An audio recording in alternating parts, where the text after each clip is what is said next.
Beresford was a British general of noble descent, assigned to command the Portuguese army during the Napoleonic Wars. After receiving this task, he was confident in his abilities, believing that although the Portuguese soldiers were not as well trained as the British, he could mold them into a strong fighting force. Initially, Beresford imposed strict discipline on the Portuguese troops and had high expectations for them.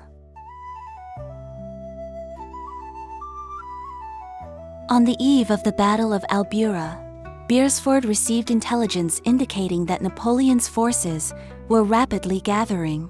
He realized a decisive battle was imminent.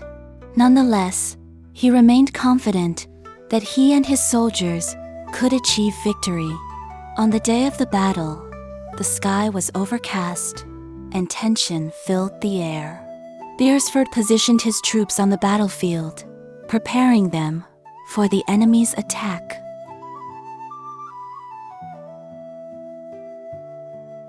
When Napoleon's forces launched their attack, Beresford's soldiers were caught off guard. The speed and strategy of the French army were far beyond his expectations. The Portuguese soldiers began to fall into disarray, unable to effectively counter the fierce assault of the enemy. Beresford watched as the situation on the battlefield worsened, yet he stubbornly adhered to his original tactics without making immediate adjustments.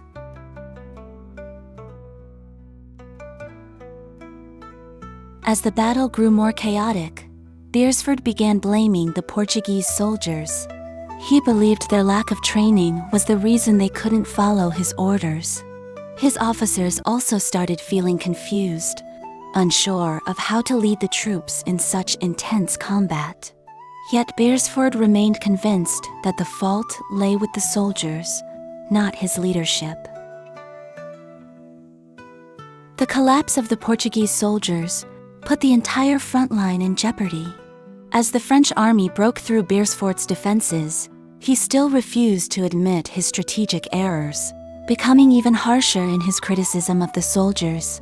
His forces were unable to regroup, and the battle gradually shifted in favor of the French.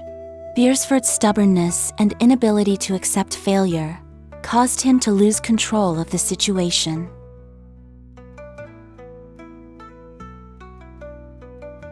As the battle ended in failure, Beresford was forced to retreat.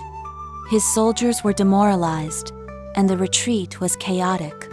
Along the way, Beresford continued to mock the Portuguese soldiers for their incompetence, claiming they were entirely unprepared for war. His attitude intensified the tension within the army, with many soldiers beginning to question his leadership.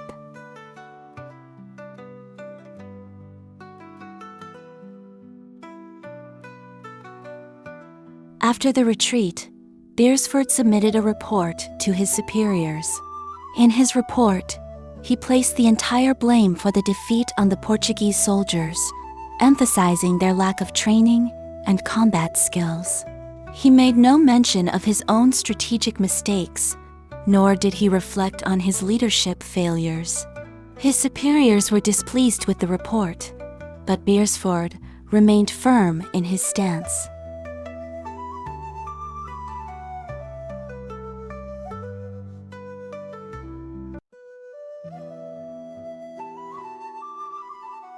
The Portuguese leadership was extremely dissatisfied with Beresford's performance.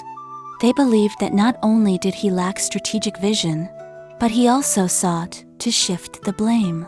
They began questioning whether he was fit to continue leading the Portuguese army. Beresford's stubbornness and self-justification further strained his relationship with the Portuguese authorities.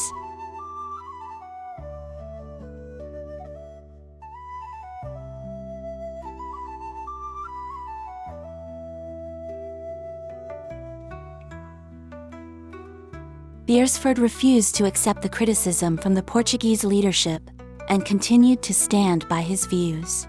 He began engaging in heated arguments with Portuguese officials, trying to defend his reputation.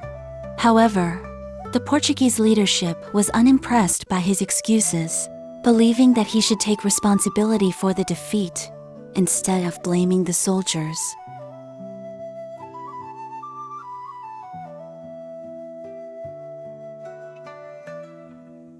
As time passed, Beresford became increasingly isolated. His officers and soldiers began to lose confidence in him, believing that he was incapable of leading them to victory. His arrogance and blame-shifting behavior caused him to lose the support of the entire army. The Portuguese leadership eventually decided to reduce his responsibilities within the military. After his responsibilities were reduced, Beresford became even more isolated. His arrogance and refusal to acknowledge his mistakes strained his relationships both inside and outside the army. Many Portuguese soldiers and officers began openly questioning his abilities, privately discussing the possibility of his removal. Beresford was filled with anger, but he still refused to admit any fault.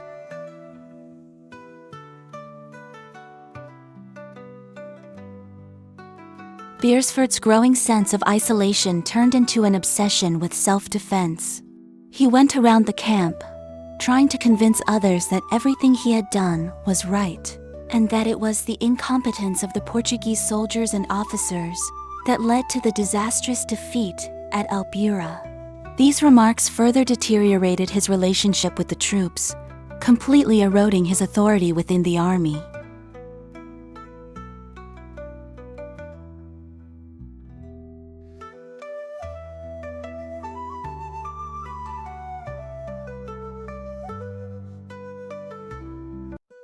Discontent within the Portuguese army continued to rise, with many soldiers beginning to refuse Beresford's orders. They felt that Beresford lacked basic respect for the Portuguese army and ignored their efforts. Beresford, in turn, viewed this defiance as further proof of their lack of discipline, which only deepened his mistrust of the soldiers.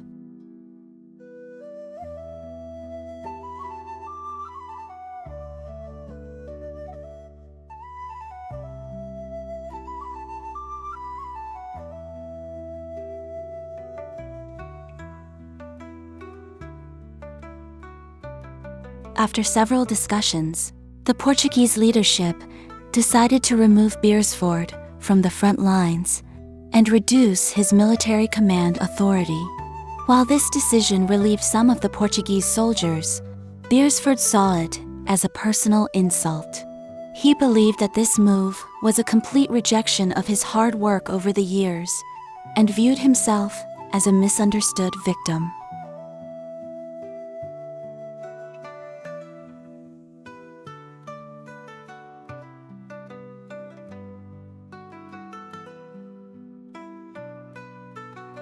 After being removed from his position, Beresford sank into deep anger and frustration. He began blaming the Portuguese leadership and soldiers for everything, believing that their incompetence and lack of trust had caused his downfall. He refused to engage with anyone, spending day after day in his tent, obsessively thinking about how to restore his reputation.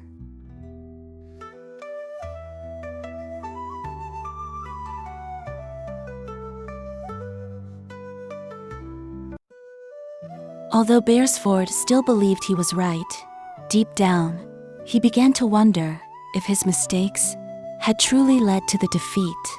He couldn't bear the thought, and this internal conflict made him grow increasingly bitter and paranoid in his solitude. His mood darkened, and he could no longer maintain the confidence and authority he once had. Beresford's emotional volatility further alienated the officers and soldiers around him. They no longer respected their once lofty commander, instead viewing him as a symbol of failure and even disaster. Beresford sensed this change, but he stubbornly continued to believe he was a misunderstood hero.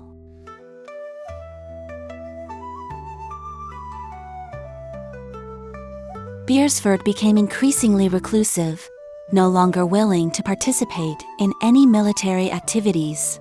Thus, his presence cast a shadow over the camp, and no one wanted to approach him. His tent became isolated, and his mind was completely consumed by endless reflections on his past failures.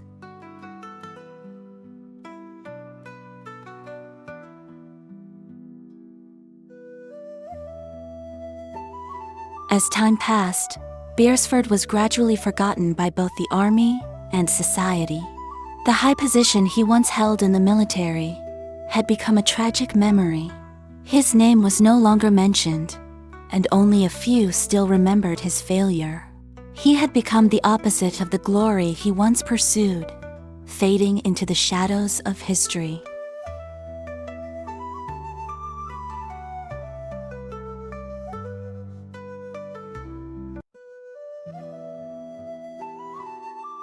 Beresford spent his final days in solitude and regret. He slowly realized that his arrogance and blame-shifting behavior had led him to this fate. But it was too late to change anything. His time in the army became the greatest regret of his life, and over time, that regret consumed him entirely.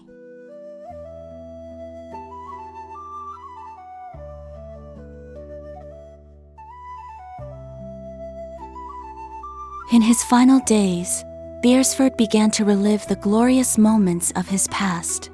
As a British noble, he had once enjoyed immense honor and was entrusted with commanding the Portuguese army.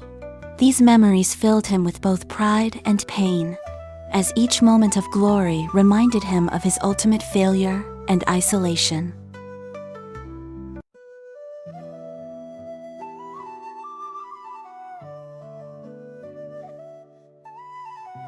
In the end, Beresford accepted his failure. He began to realize that his arrogance and lack of self-reflection were the reasons for his isolation. He spent much of his time in contemplation, filled with regret, but knowing that he could no longer change the past. He stopped seeking solace from the outside world, silently bearing the weight of his fate.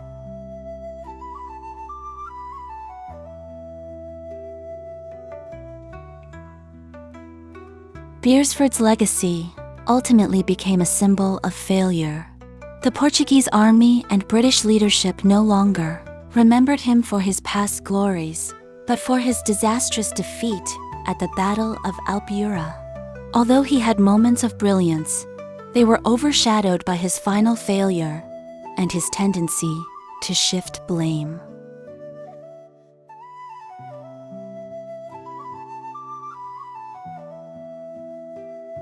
After Beresford's death, his name gradually faded from public memory.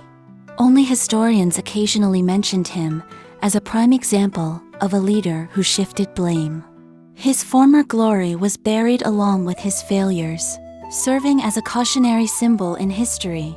A leader who cannot face their own mistakes will ultimately be forgotten by history. Beresford's story serves as a warning to future leaders. No matter how glorious a person's past may be, if they cannot acknowledge their mistakes, they will ultimately face isolation and be forgotten. His experience reminds us that true leaders must have the courage to face failure and learn from it, rather than shifting the blame.